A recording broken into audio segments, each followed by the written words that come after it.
a brick wall up here? Yeah, yeah. You know, no, it's got, I know, no, it's got like a watermark because this image is copyrighted. And all right.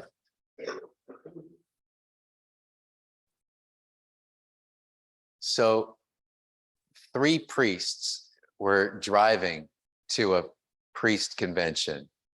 Did I tell this one before? All right. Three priests are on their way to a convention, a priest convention. And they've been driving for hours and hours and hours. They've run out of everything they could possibly talk about. And then one of them says, you know, this little car, it's kind of like a confessional. And, you know, wouldn't it be interesting? We never get to do something like this. Wouldn't it be interesting if each one of us just shared our worst sin right now? And the second priest said, you know, I'll go first. My sin is lust. I've actually been carrying on an affair for the last 2 years with a woman in my congregation. The other two said, oh. One of the priests said, my sin is greed. Every year, Easter Sunday, I steal a couple $100 from the poor box and I go to Atlantic City and I gamble until it's gone. The other two said, oh. And they said to the third priest, what about you? And he went, they said, no matter what it is, whatever it is, you can tell us. He said, they said, listen, we promise you, we will never tell a soul. And he said, my sin is gossip. Everything I hear, I just got to tell someone.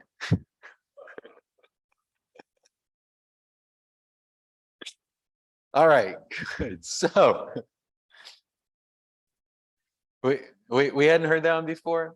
I like that one. Did all 3 of them arrive at this convention? Yeah, but I think only 2 of them still had a job the next day.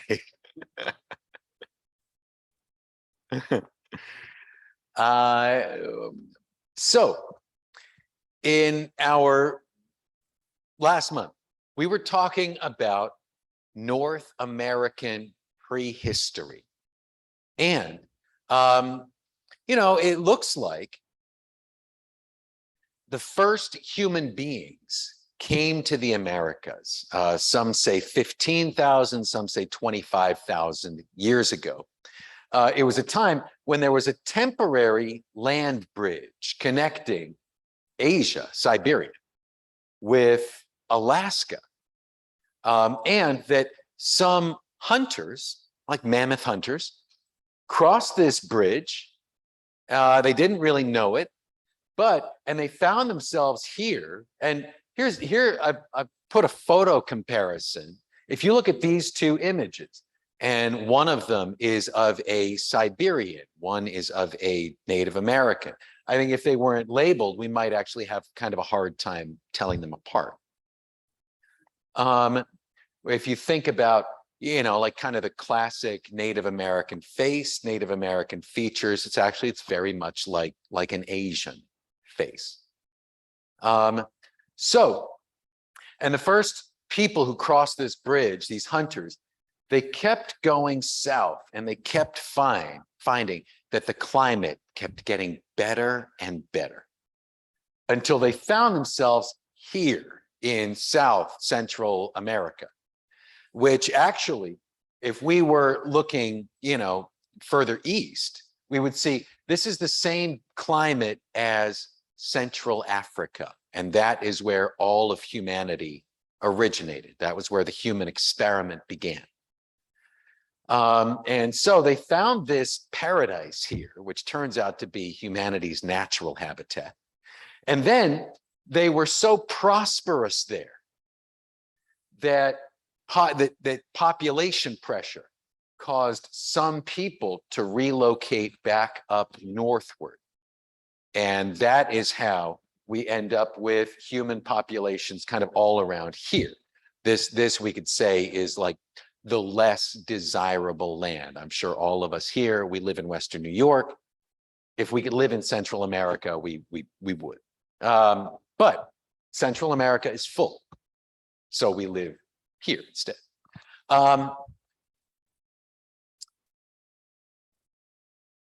The hunters came, they hunted really successfully. This land, the Americas, was totally unprepared for these, human beings, intelligent primates, tool users, teamwork. I mean, the human species is one of the most effective hunting machines ever devised. And the hunters hunted so successfully that they hunted out all of the mammoths, they killed all of the large animals. There was a massive wave of extinctions here in the Americas. And as the people began to realize that they were just killing everything and that ultimately that was going to become a problem for them, they began developing relationships with certain plants. And that is how we get the first planting here in the Americas. When the human beings arrived, what we know as the corn plant looked like this. It provided this much food. It was like wheat. It was like a grain. You could just pick this thing and eat the seeds off it. But as people ate the seeds and then planted the seeds, by which I mean it just passed through their bodies and came out and then grew, people realized that they could grow this thing intentionally. And over the course of thousands of years, human beings selectively bred and spliced and hybridized and worked with this plant to produce more food, to produce a bigger food source, what we know as modern corn. Not only that, but they figured out a way. You can see here, the food is available to the humans, but also to the birds and the squirrels and the insects. It's available. It's just right out there for everybody. It was the human beings who selectively bred this plant so that the corn cob would be wrapped up in this husk, which then would protect it from other species and reserve it as a special food for human beings.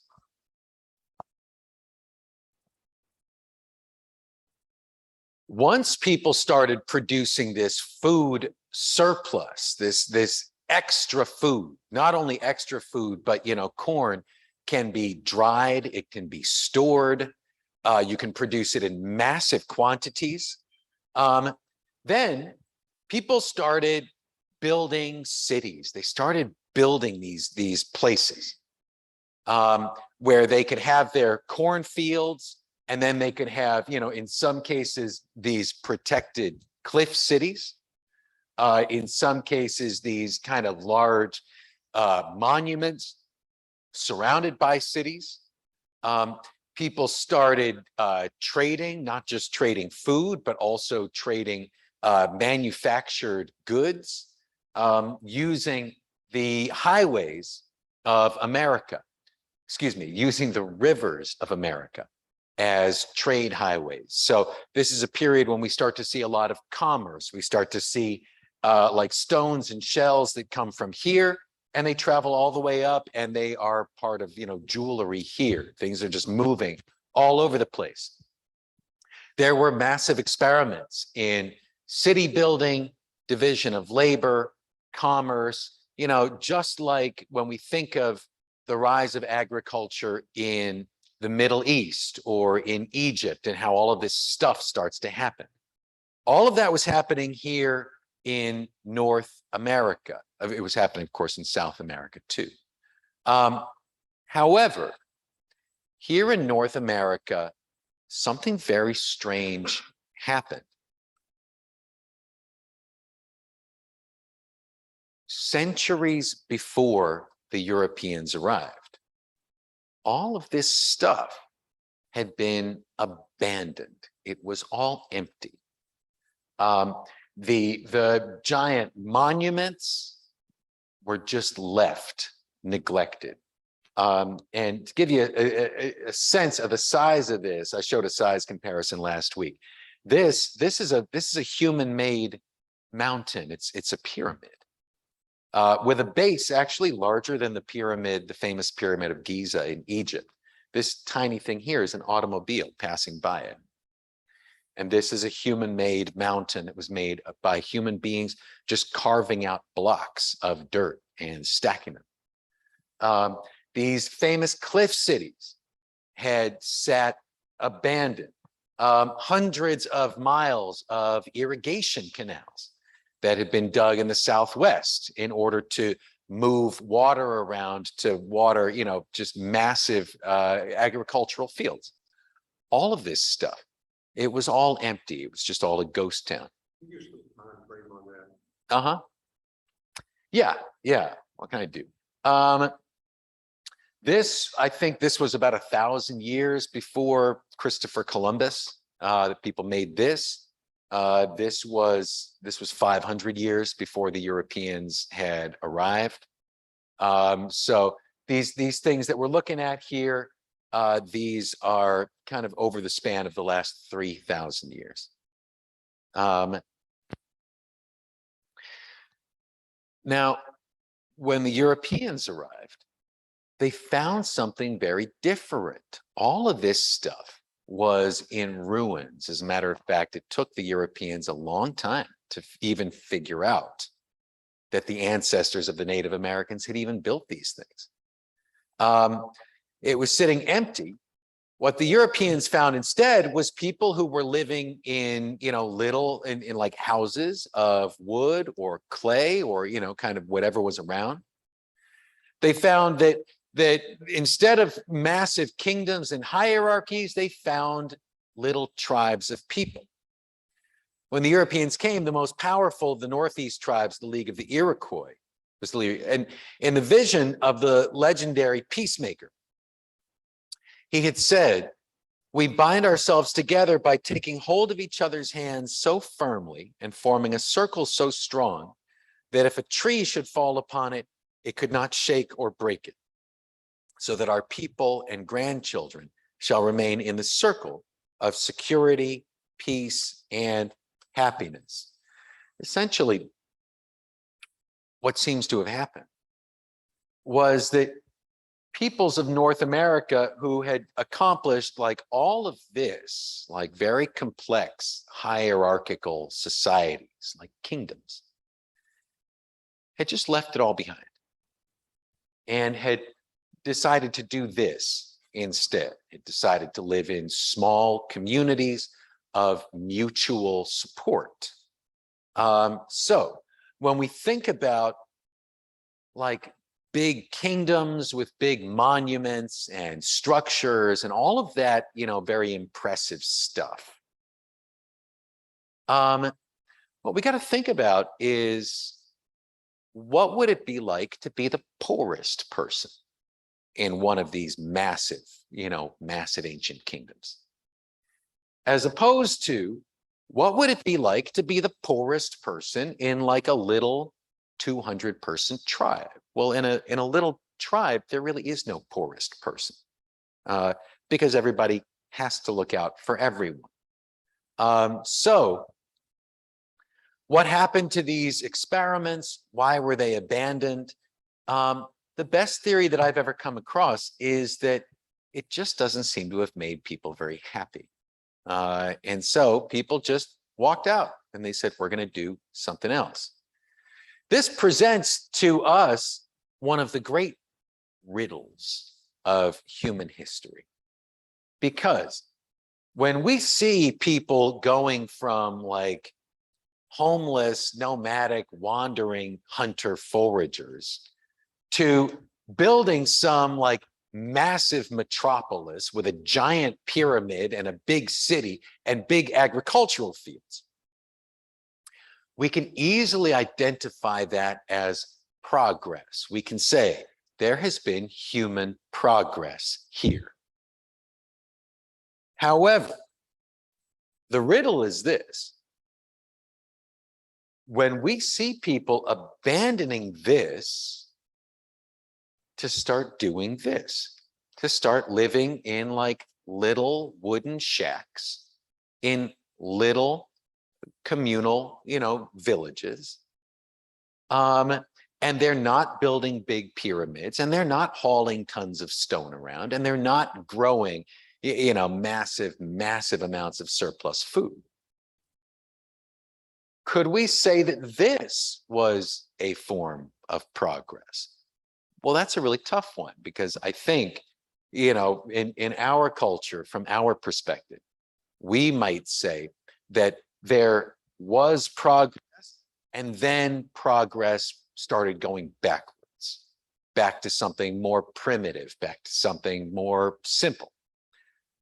On the other hand, when we think about, if instead of measuring success by like giant pyramids, if we measured success by basic human happiness, then we might say that things were going okay, and then things got really, really hard and unhappy. And that then there was some progress toward, like, what if we built our community around just making sure that everybody feels secure and dignified? So to me, this is one of the great, like I said, one of the great riddles of human history. Why, when a culture is making such obvious progress, why would they turn around and go in the other direction? I would say that that's really a problem with our idea of what progress is. Yeah. In Mexico City, there's an anthropological museum. Yeah. And of course, they have, well, when you drive to Mexico, you see these poor people living in the woods with a hammock inside and a hut. Right. And in a museum, it shows this is how people live. They have everything we need right here. And it's not considered poor. It's considered, this is the lifestyle of an island in Mexico. Yeah. It's good. Like this. Right. They make their own corn, they make their tortillas. And that's considered part of Mexican society, a certain part of it. Right. Right. Fascinating. Yeah, no, that's right. That's right. And I think that brings up a really good point, which is that poverty only exists in relation to wealth. Only if one person has great wealth is everybody else impoverished by comparison. Whereas if you're in a society, so I mean, you can say like, well, if I look at a photograph of somebody's hut and their hammock in Mexico and I see poverty, but if that person was living in a community where everybody had a hut and a hammock and enough corn to eat, then they wouldn't have to think of that as poverty. They would just think of that as like, no, we're all doing well here. We're all wealthy here. So right, these things, they exist in relation to each other. In this society, I would guess that there was poverty, because you don't get structures like this unless there is wealth, unless there is centralized leadership. And also, we know from this society, people dig around it, they find some people were buried with great wealth. Wealth existed. But in this society, you don't find great wealth, and so you don't find poverty. And we'll see another reference to that a couple of slides from now. Yeah. Yes. Compared to the European development, did they develop languages? Oh, good. Yes. Now, when the Europeans arrived, there were over 2,000 languages in the Americas, over 2,000 languages. As a matter of fact, when the Europeans arrived, there were so many languages here in North America that the Native Americans had actually developed a universal sign language that was developed for trade and treaties and commerce, because they just knew Like if two Native American tribes ran into each other or went to war or needed to trade, they knew they were not going to speak the same language. So they had a universal sign language. None of the languages were written down. And even when the Europeans came and said, you need to start writing things down, a lot of the Native American cultures said, once you write something down, it is dead. One Native American word for written language was dead bugs on bark. They said when you write things down, it looks like dead bugs on a piece of tree bark, and what you've written down has already lost all of its power, all of its magic, because now it's stuck that way. Now it's just dead there. So good. That's an excellent question. Native American written languages, as far as I know, I think we see the first one in 1823 when the Cherokee invented a written language and started publishing America's first bilingual newspaper, the Cherokee Phoenix. But these were cultures in which it wasn't that people weren't smart enough to read and write. They felt that reading and writing was going to kind of remove a sacred dimension from the transmission of information. Yeah. There are what? There could be 26. Uh-huh. Yep. Yeah. Yeah.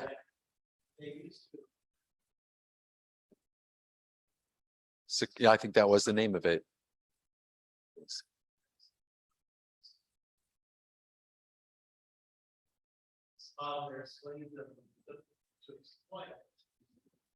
Mhm. He said that the white man communicates this way by putting bird track marks. Uh-huh. Right. And that takes the message from the mark. Right. So Yeah, and Native American languages, and of course they're all different from each other, but they're different from European languages, and this was why in the Second World War, Navajo Native Americans were used as code transmitters, because there was the Japanese could not figure out any pattern at all in the Navajo language.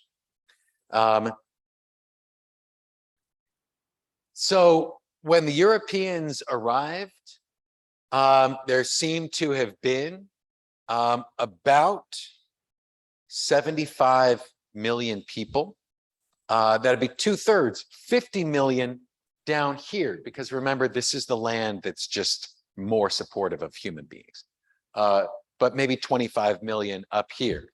Now that's one of those things that is hotly contested by scholars, how many people there were, but one estimate, 75 million people. When the Europeans arrived, population of Europe, it's huge. it would be a big population. Yes. Yeah, no, it could be. I mean, I think the land was at its carrying capacity. It was at like a natural capacity for human beings. The northern woodlands, I mean, the place where we live now, we need to remember that it was not jungle when the Europeans arrived. A jungle is just everything growing wild and natural. Actually, when the Europeans arrived, what they found was forests that were more like national parks. The natives of the northeastern woodlands would set, actually, believe it or not, I don't know how this works, controlled forest fires in order to burn out underbrush and dead wood. And then this would make it less likely that like a real forest fire could get started and spread quickly.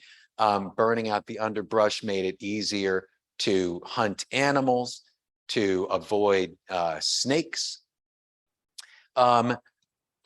John Smith, the famous Englishman who came and, like met Pocahontas, he said that when he got to the northeastern woodlands, he could ride a horse at a full gallop through the forests. And this lets us know the forests were not these wild things. It was more like it was more like a state park.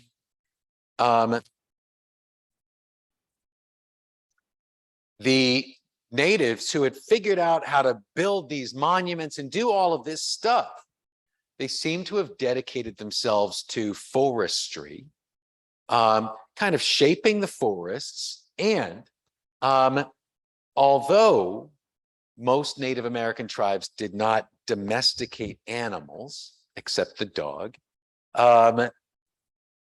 they would carve and shape the forests to kind of guide the movement of game animals like deer. So they would kind of carve out certain passages through the forest so that they would know, if you want to hunt a deer, you just sit yourself right here and the forest will kind of lead them straight to you.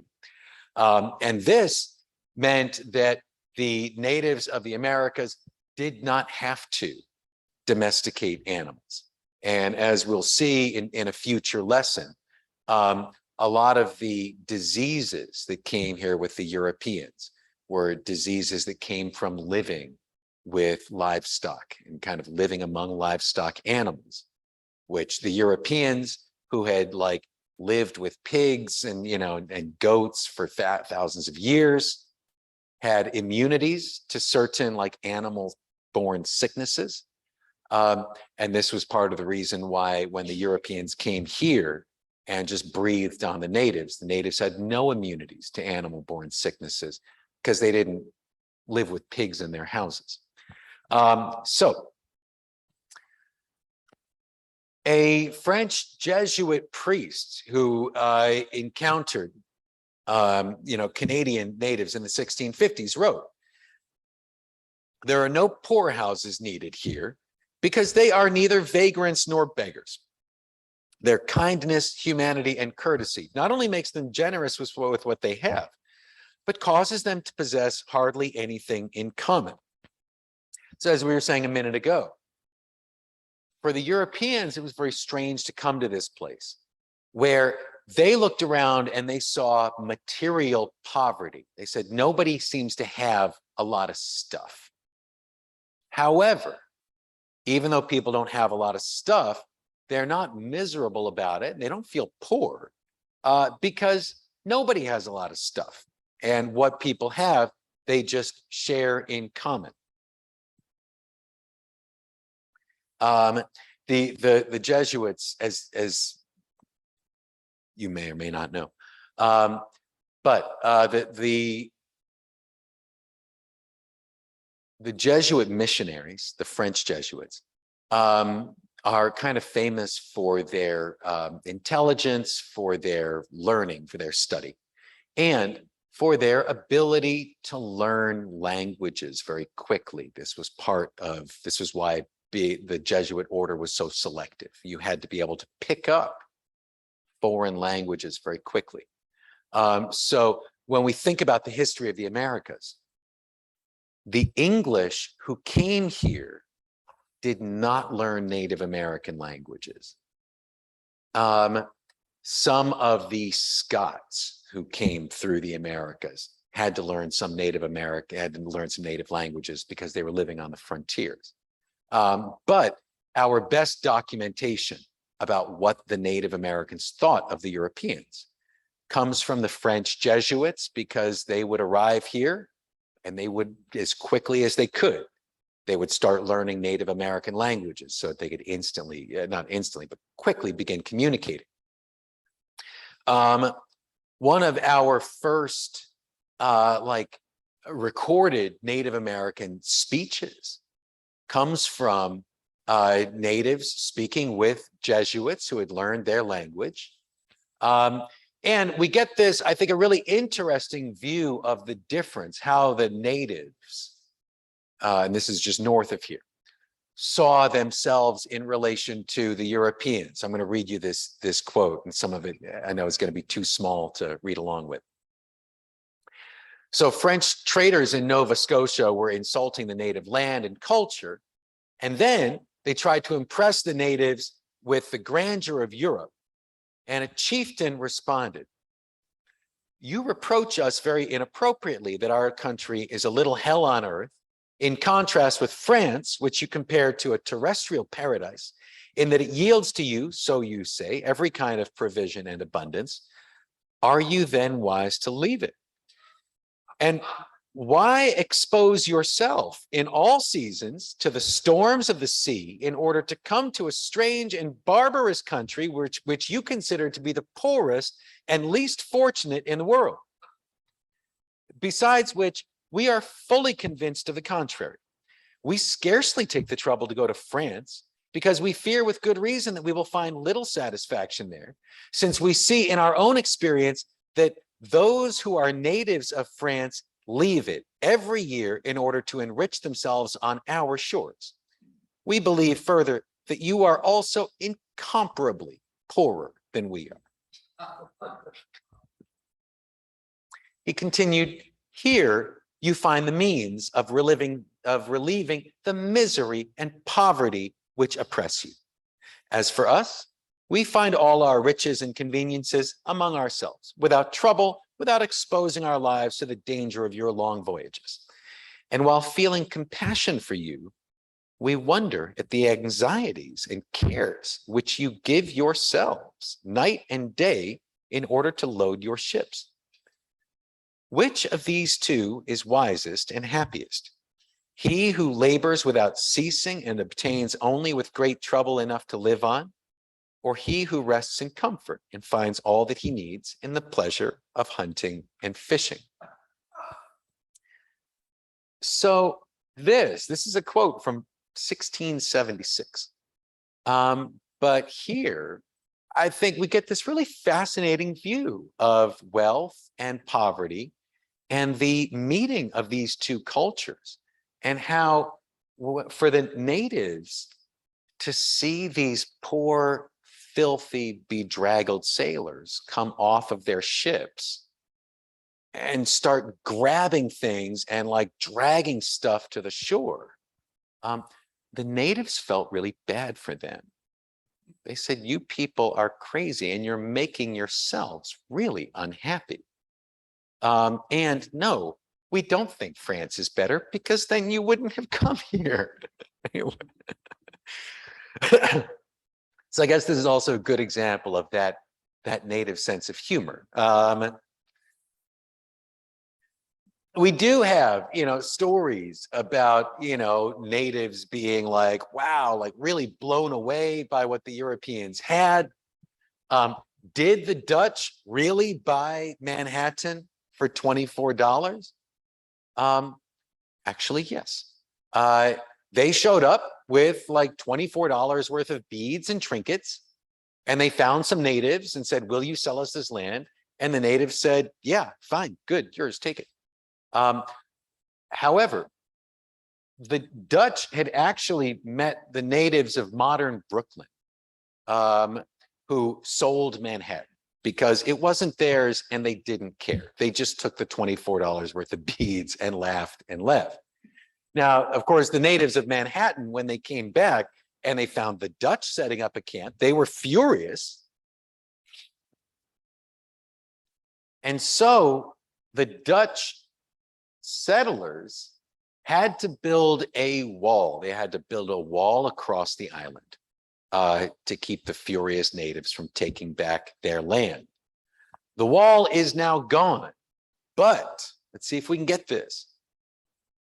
How do we know where the wall used to be? Because it's called Wall Street.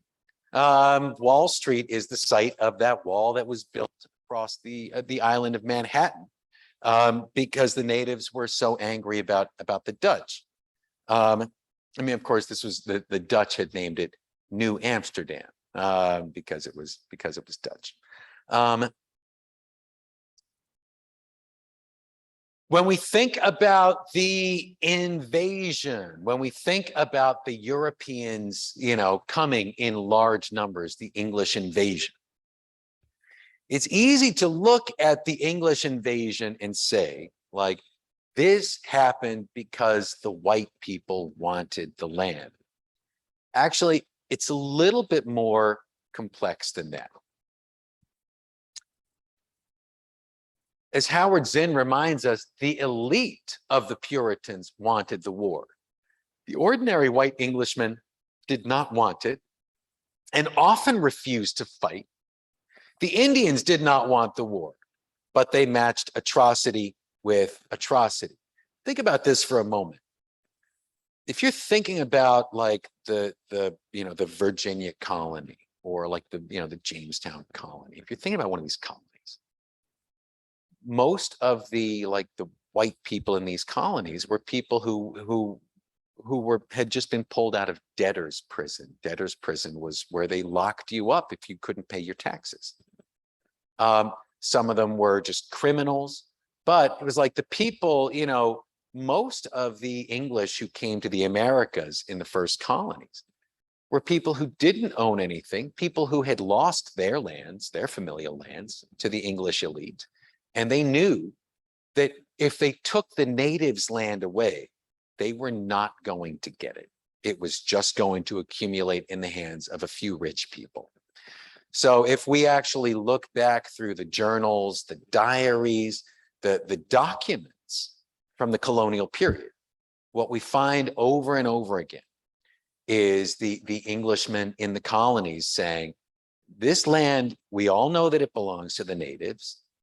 And no, we're not going to fight to take it because we're not going to get anything anyway. It's just going to go to the same people who taxed us out of our lands. A lot of Englishmen ran away and joined the natives like first chance they got. And there were very special punishments for English colonists who went native. If they were found, they underwent ghastly tortures in order to stop other English colonists from also running away and joining the natives. So when we think about this battling over the land, there was a great contention within the colonies. Most people in the colonies did not want to do it because they knew it was wrong. And they knew that it wasn't going to benefit them.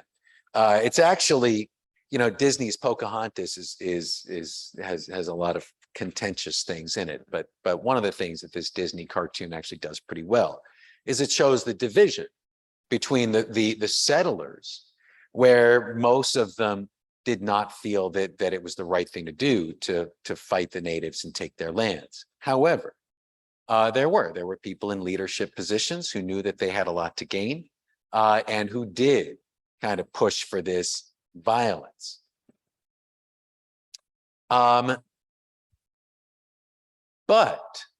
for us, looking back through history and to just say the white people wanted the war to steal the natives' lands, well, it makes me wonder, like 200 years from now, are people going to be saying the white people wanted the war in Vietnam, the white people wanted the war in Iraq, the white people wanted the war in Afghanistan? And I would want them 200 years from now to at least acknowledge, no, there were a lot of people who looked at Vietnam, Iraq, Afghanistan and said, like, absolutely not. There is nothing right about getting into this battle. Well, I think in the same way, it's not fair for us to look back 200 years and say, like, all the white people wanted the war to take the natives' land. We know from the documents at the time, most white people thought that it was an awful idea. The famous Chief Powhatan, in one of his meetings with John Smith, he said, "Why will you destroy us who supply you with food? What can you get by war? We can hide our provisions and run into the woods. Then you will starve for wronging your friends. He said, why are you jealous of us? It is much better to eat good meat, sleep comfortably, live quietly with my wives and children, laugh and be merry with the English, and trade for their copper and hatchets, than it is to run away from them and to lie cold in the woods, feed on acorns and roots and trash, and be so hunted that I can neither eat nor sleep. The natives in general did not want this fight, and they didn't really understand why the English were coming and attacking when they could have, engaged in trade and entered as neighbors. When it comes to the taking of the land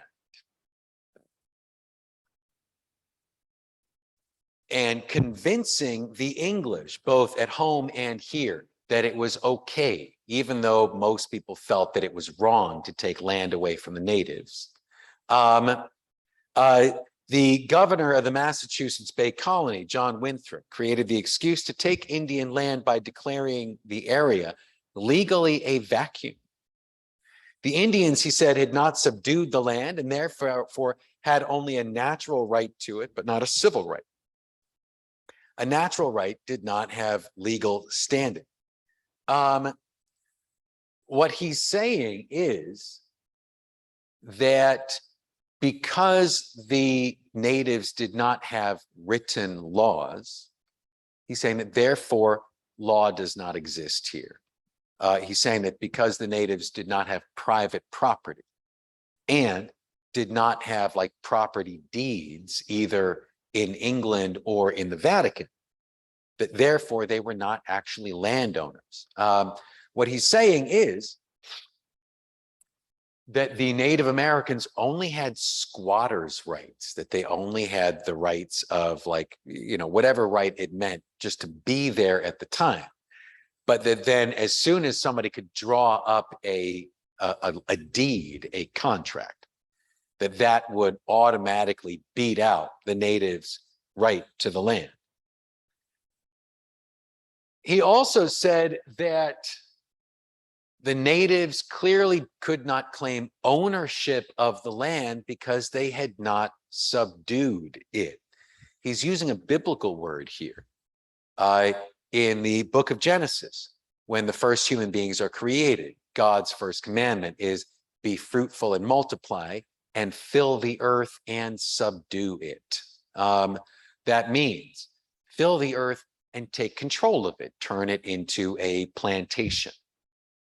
So John Winthrop is saying here that the natives have kind of rejected the first commandment of God, which is to turn the earth into a plantation, and that therefore the natives cannot be said to really own the land, and they cannot be said to be like fulfilling what should be their human destiny.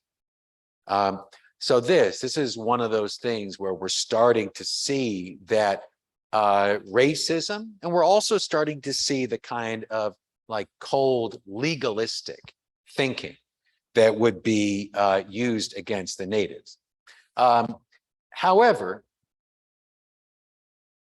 when I look at a picture of John Winthrop and it looks like his head is emerging from a wedding cake, and then I look at the picture of this Native American here, I do have to wonder, like, which of these truly was the more advanced culture. Another thing the Puritans did, as they always did, was they pulled out their Bibles to see, like, what does the Bible say? Now, we might think first of like, well, doesn't the Bible say thou shalt not kill? And doesn't the Bible say love thy neighbor as thyself? Yes, of course it does somewhere. However, we need to remember that a good deal of the Old Testament in our Bible narrates the story of the Hebrews leaving Egypt, coming into the promised land of Canaan, and being ordered by God to kill or enslave everybody there. And so when the English came to the Americas, that's where in the Bible, that's where they looked for instructions about how to deal with the natives. They said, we are like the Hebrews leaving Egypt, coming into the promised land. And right here in the Bible, it says to, destroy the heathen, to fight off the enemy, to surround the city and leave not one man, woman, or child alive. It says, elsewhere in the Bible, whoever resists the power, resists the ordinance of God, and they that resist shall receive to themselves damnation. There was an idea that anybody who resisted Christians trying to settle the land, that if somebody was opposing Christianity, then it meant that they were opposing God and in league with the devil. And so it's not like, what am I saying here? For me to say like somebody pulled out their Bible and used it to find justification for genocide, it's not like you need to pull out your Bible and have a PhD and like look at the, do all this fancy stuff. There's plenty of quotes in the Bible that say, go surround the city of the heathens, leave not one man, woman, or child alive. There's plenty of genocide in the Bible. And those became kind of the really popular biblical texts in the time of this invasion.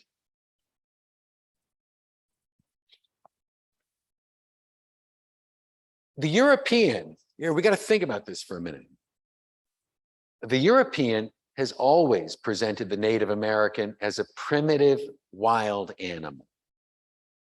When we think about European representations of the Native American, it's very much like the way we think about like coyotes or wolves, to say like, well, North America has wolves. We respect the wolf's right to be a wolf, but you can't have progress until you get the wolves out. Which the American policy toward wolves and coyotes has been very much like the North American policy toward Native Americans, which is like clear them out so that we can have the stuff. We've always presented the native as naturally intellectually inferior. Actually, there had been many native experiments with European style progress before the European arrived.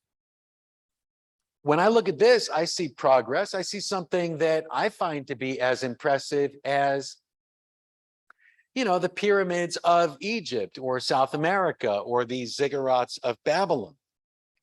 And yet,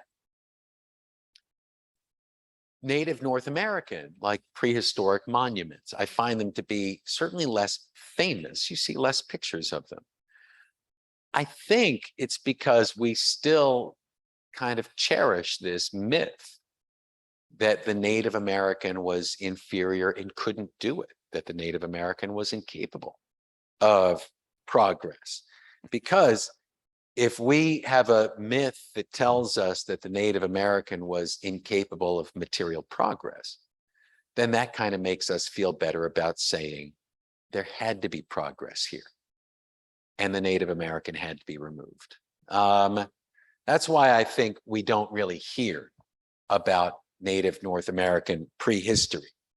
But I'm going to close out this session with one of my favorite quotes about progress. This is from Vine Deloria, just one of the great thinkers in U.S. history. He was Native American. I want you to listen closely to this quote. Every now and then, I am impressed with the thinking of the non-Indian. I was in Cleveland last year and got to talking with a non-Indian about American history. He said that he was really sorry about what had happened to the Indians, but that there was a good reason for it. The continent had to be developed, and he felt that Indians had stood in the way, and thus had to be removed. After all, he remarked, what did you do with the land when you had it?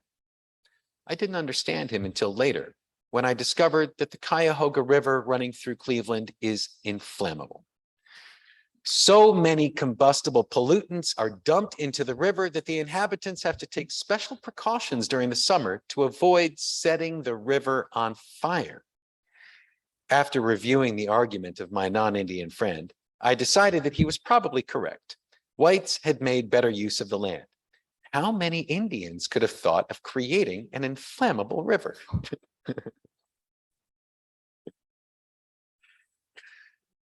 I like this quote because it kind of